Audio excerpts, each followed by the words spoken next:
l'invité de la matinale. KTO Radio. Bonjour à tous, l'invité de la matinale aujourd'hui, François Mabille, directeur de l'Observatoire géopolitique du religieux au sein de l'IRIS, auteur notamment du Vatican, la papauté face aux défis du monde. François Mabille, bonjour. Bonjour. Merci d'accepter d'être notre invité. Ce matin, on va parler évidemment des États-Unis et des États-Unis avec le premier pape américain, avec des relations qui sont particulières, en tout cas telles qu'on peut le voir depuis une année. D'abord, premier pape qui est né américain, c'est considérable ? Pour le catholicisme américain, oui, et puis de manière générale, effectivement, c'est un événement qui est important. On a eu des papes non italiens depuis Jean-Paul II, mais des papes européens, un pape latino-américain, c'était le pape François, et maintenant un pape nord-américain, mais pas que, car son identité est plurielle. Et donc, c'est effectivement pour l'Église catholique le signe d'un changement, d'une mutation, et aussi de la complexité de la situation du catholicisme dans le monde. Est-ce que ça nous dit aussi quelque chose du catholicisme aux États-Unis, dont on a longtemps pensé qu'il était tout à fait marginal, et puis en réalité, il ne l'est plus tellement ? Alors oui, le catholicisme n'est pas marginal aux États-Unis. C'est même la première confession chrétienne si on le compare au protestantisme dans ses différentes affiliations, confessions et dénominations. Les protestants étant en revanche plus nombreux que les catholiques aux États-Unis. Mais effectivement, c'est le signe que le catholicisme américain compte aux États-Unis, compte dans le monde, qu'il compte, je dirais, dans l'Église catholique, dans ses différentes structures. Et donc, il y a là un point d'inflexion qui mérite qu'on s'y attarde. Est-ce qu'il y a des choses qui vous ont frappé dans la manière dont Léon XIV s'est situé vis-à-vis des États-Unis ou a envoyé des messages aux États-Unis dans les tout débuts de son pontificat ? Je dirais qu'il a été surtout prudent et dans une attitude de réaction.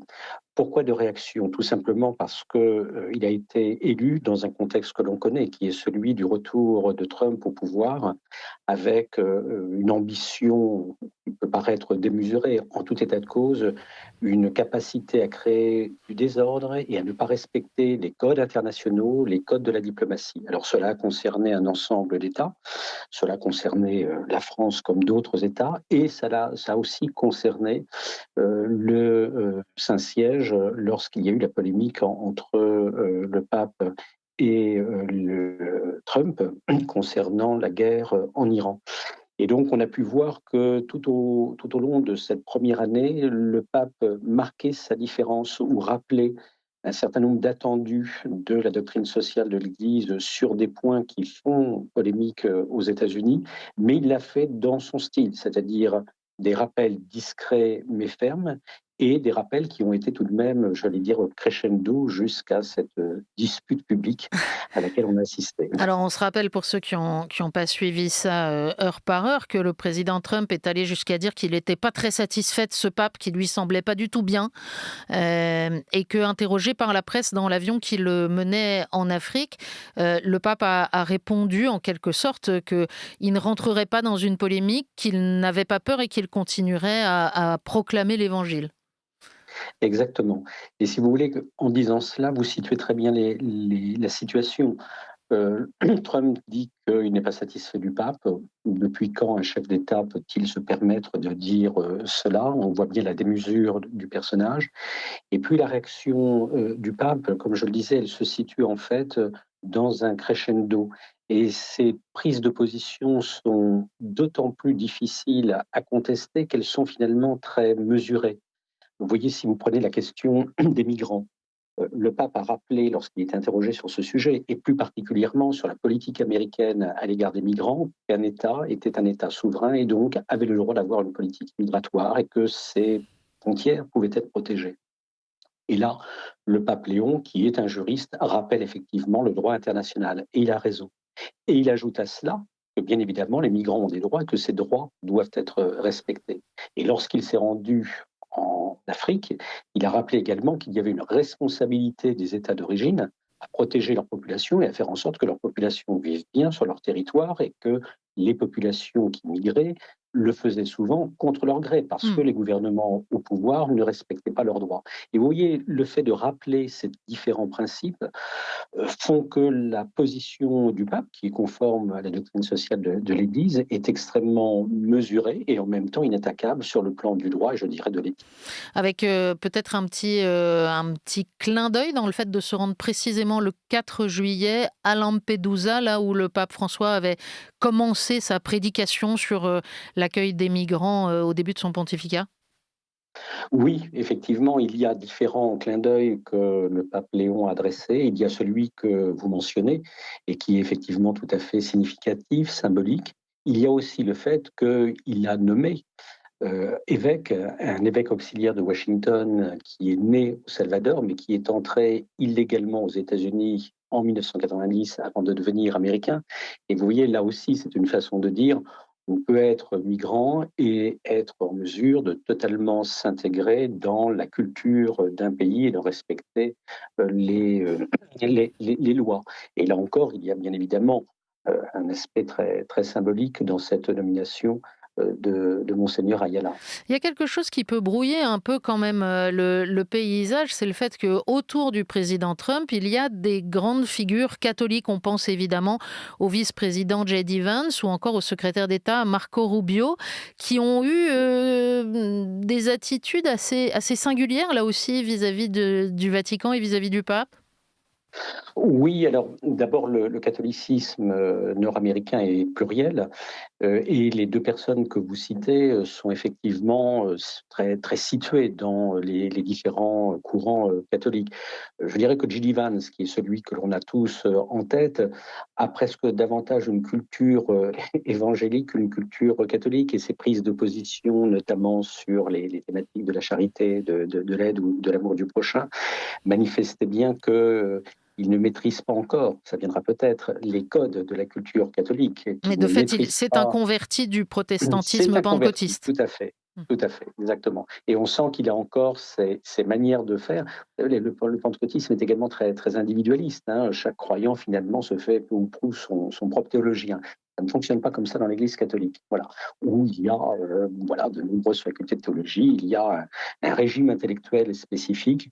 Et là, on a bien vu dans ses prises de position que cet aspect-là lui échappait.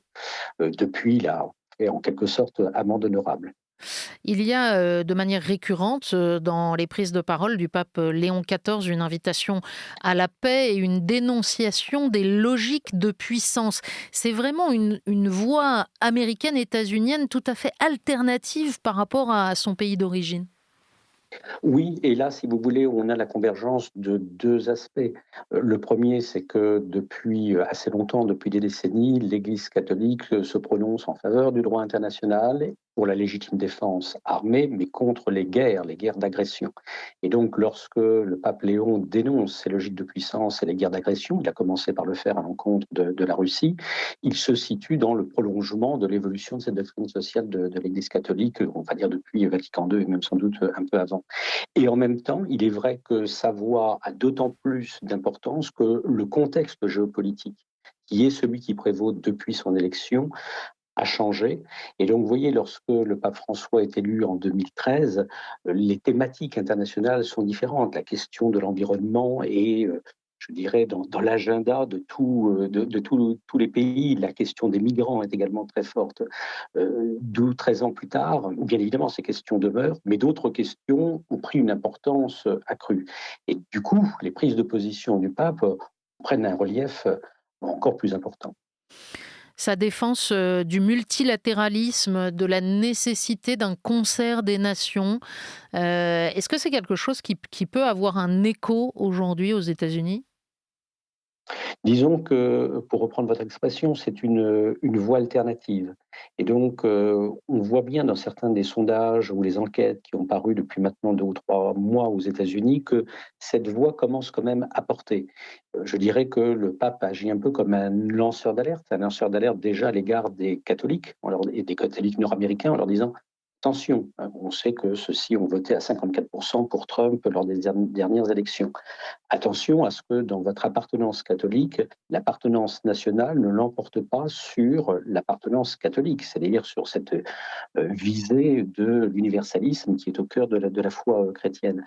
Et là, il y a effectivement un poids sans doute du discours du pape, et puis plus largement, c'est une voix qui s'ajoute à celle d'autres chefs d'État, j'allais dire chefs d'État normaux, qui, devant les logiques de puissance dont on parlait, que ce soit la Chine, mais surtout la Russie ou les États-Unis, plaident pour un respect de la Charte des Nations Unies, pour un respect de l'ONU. Et la voix du pape, avec sa singularité, qui est une voix à la fois, j'allais dire, spirituelle et temporelle, vient s'ajouter à ces différentes dénonciations, et donc ça donne un poids supplémentaire à ces voies alternatives. Est-ce qu'on peut imaginer que ça ait un effet positif aussi dans d'autres parties du monde sur la manière de considérer les États-Unis et l'Occident en général, dont les États-Unis sont le fer de lance? Je pense aux régions du monde arabo-musulman, par exemple, où de fait, aujourd'hui, il y a deux voix américaines qui ne se superposent pas. Oui, vous savez, d'une certaine manière, quand on écoute Léon, moi je repense aussi à ce qui s'est passé en 2003 lorsque les États-Unis, c'était sous George Bush fils, avaient agressé, puisque la guerre était illégale, l'Irak. Et à l'époque, Bush avait présenté sa guerre un peu comme une croisade du monde occidental chrétien contre le monde Hélas. musulman. Hélas, voilà. Et le pape Jean-Paul II s'était opposé à cette croisade-là et avait su très bien dissocier le catholicisme et plus largement le christianisme de ce type d'approche. Et là, d'une certaine manière, c'est un petit peu ce qui se joue. C'est-à-dire que Trump, qui joue à ce point sur les appartenances et également sur ce nationalisme chrétien, a devant lui quelqu'un qui, en permanence, dissocie le nationalisme du christianisme, et là, en l'occurrence, du catholicisme. Et effectivement, au niveau international, c'est intéressant. On sait qu'une visite du pape au Mexique et aux États-Unis avait été envisagée en septembre. En tout cas, il y avait la possibilité dans le calendrier. Léon XIV ne l'a pas souhaité. On s'en réjouit, nous, parce qu'il viendra en France à ce moment-là. Oui. Mais est-ce qu'une visite dans les prochains mois aux États-Unis serait envisageable dans le climat international actuel? Disons que je doute qu'elle puisse prendre place avant les midterms. Effectivement, comme vous le disiez, il y a un contexte électoral qui va être extrêmement tendu, et donc les risques d'instrumentalisation ou les risques de clash sont trop nombreux, me semble-t-il, pour qu'un voyage puisse être envisagé en 2026. En revanche, il serait important effectivement que le pape puisse se rendre aux États-Unis par la suite. On suivra évidemment avec attention le résultat de ces midterms et la suite des relations entre le pape et son pays de naissance. Merci beaucoup d'avoir été avec nous ce matin, François Mabille, Merci à vous. directeur de l'Observatoire géopolitique du religieux au sein de l'IRIS. Merci, bonne journée.